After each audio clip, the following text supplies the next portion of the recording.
Hello everybody, welcome to my channel beloved. I hope you had a fantastic day further on this Heritage Day. Tonight I've just want to share with you something that's quite important to me. On Sunday, the Jewish people will be celebrating their most holiest day, which is Yom Kippur, the day on which their high priest, when the temple was in Jerusalem, would go into the holiest of holies, taking blood from a sacrifice, and he would sprinkle it on the mercy seat on the Ark of the Covenant 7 times. Isn't it so amazing that Yeshua, our high priest, laid down his life for us as a living sacrifice, holy and acceptable? Isn't it so amazing that he chose to once and for all become a sacrifice for us, so that we don't have to go and get our sins cleansed on a year by year basis? Now, on the day that Jesus was crucified, he shed his blood 7 times. He first shed his blood in the Garden of Gethsemane, and that was symbolic of the fact that he had redeemed us from all mental and emotional torment.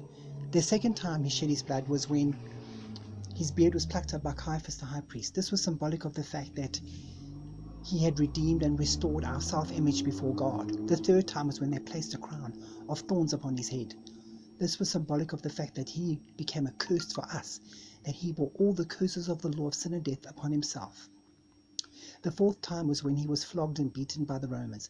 That was symbolic of the fact that by his stripes we were healed. The fifth time was when they nailed his hands to the cross. That was symbolic of the fact that we were justified by him. Okay. The sixth place was when they nailed his feet to the cross, symbolic of the fact that we are sanctified in our walk with God. And then the seventh time that he shed his blood was on the cross, when they pierced his side, and that was symbolic of the birth of the Church of Jesus Christ. Just as in the Garden of Eden, when God put Adam into a deep sleep, and out of his side he birthed the woman. And so he birthed us, the church, out of his side. Isn't that just an amazing fact? And I just want you to think about this as often as you want to, especially when you're under pressure or you're in a stressful situation, just to think upon his blood and the power of his blood, that his blood is the same today, yesterday, and forever, that his blood is just the same and just as powerful as it was 2,000 years ago when Jesus was crucified for us. Have a good evening further, and God bless you, and I will see you soon.